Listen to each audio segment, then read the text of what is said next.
Deň prajem, vítam vás na dnešnej tlačovke SDK UDS. Budeme sa dnes vyjadrovať k viacerým témam, ktoré budú na programe práve sa začínajúcej schôdze Národnej rady. Chceli by sme sa vyjadriť k minimálnemu dôchodku, k poplatkom v zdravotníctve, k duálnemu vzdelávaniu a k zákonu o investičnej pomoci. Zároveň mi dovolte, aby som predstavil mojich kolegov, ktorí sa budú k jednotlivým otázkam vyjadrovať. Sú tu predsedovia sekcií SDK UDS, jednotlivých odborných sekcií, Ján Ocgaň, ktorý vedie sekciu vzdelávania a školstva, a Milan Roman, ktorý vedie sekciu podnikania a zamestnanosti. Vážené dámy, vážení páni, začal by som asi takou najdôležitejšou a najzaujímavejšou vecou, ktorá sa bude prejednávať, aj to je návrhom na zavedenie minimálneho dôchodku, s ktorou prichádza vláda. Týmto svojím návrhom, to treba povedať úplne v úvode, diskriminuje a rozdeľuje seniorov na dve kategórie. Vytvára Ačkových dôchodcov a Bčkových dôchodcov, čo určite nie je správne.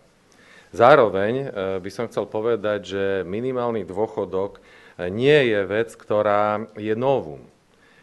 Minimálny dôchodkový príjem ako suma, ktorú každý dôchodca, ktorého príjmy sú nízke, takýto atribút je tu zavedený už 10 rokov.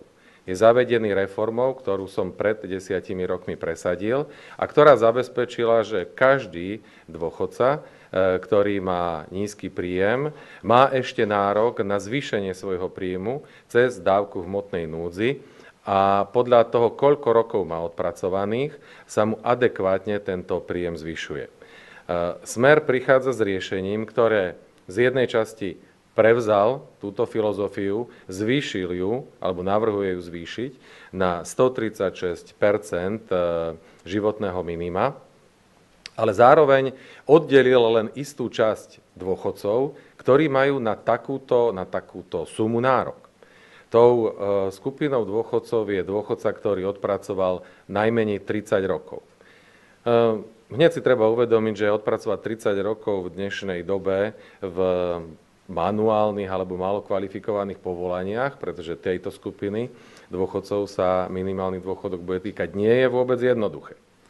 A táto skupina dostáva istý bonus vo forme dôchodku vo výške 136 % životného minima.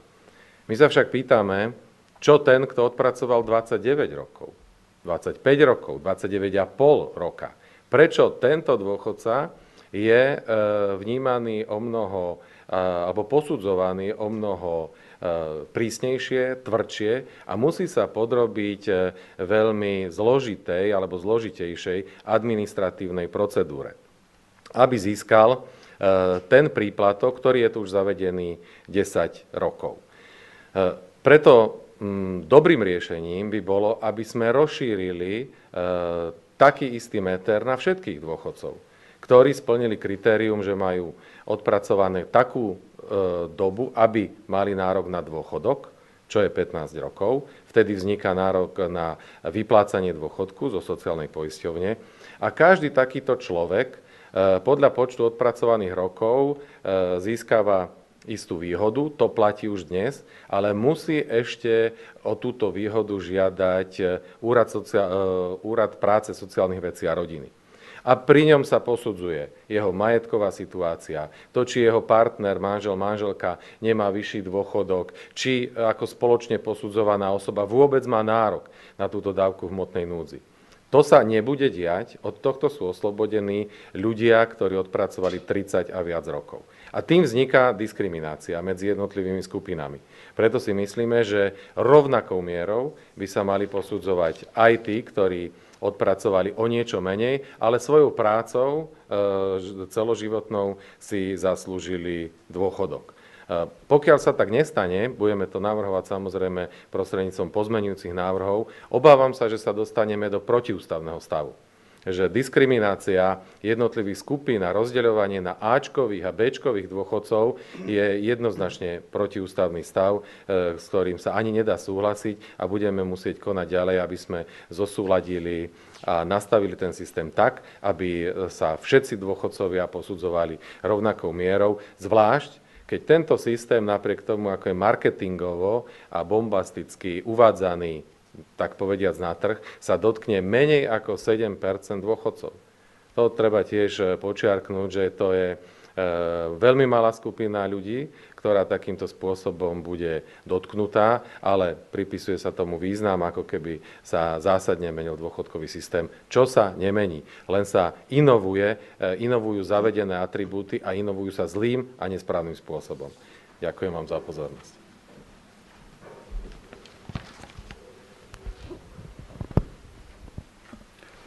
Takže vážené dámy, milí páni, Národná rada s veľkou pravdepodobnosťou schváli novelu zákona o odbornom vzdelávaní a SDKU DS túto novelu nemôže, aj keby veľmi chcela, podporiť.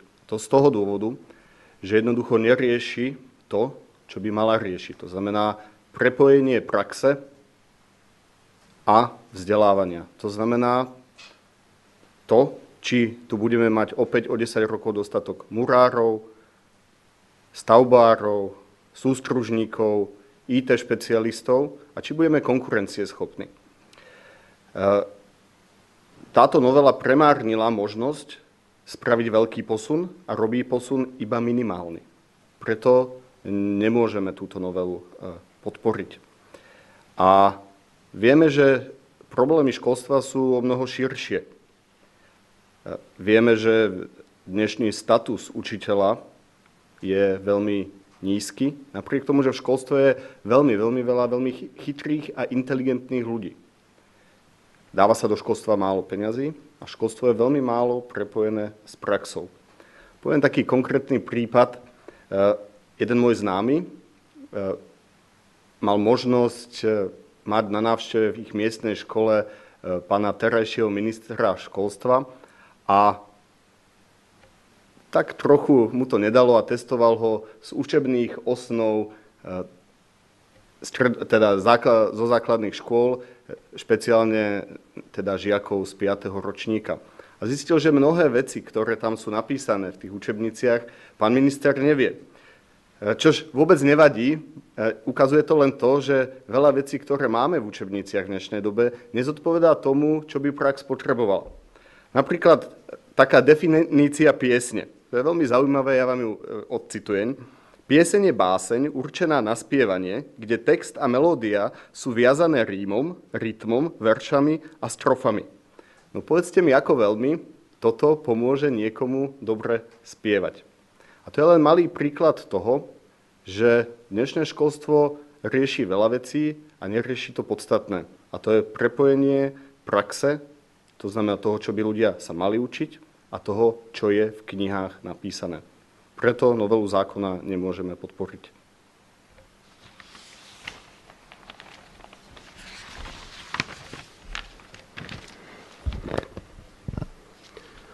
Dobrý deň prajem, milé dámy, vážení páni. SDK ODS vždy bola za čo najširší slobodný výber jednotlivca. Preto na súčasnej schôdzi prebiehajúcej zákon o poplatkoch v zdravotníctve nemôžeme podporiť. Sú ľudia, ktorí sú ochotní si zaplatiť za prednostné vyšetrenie u lekára. Môžem povedať príklad. Moja žena, učiteľka, určite takých poznáte veľa, učitelia sú veľmi zodpovední ľudia.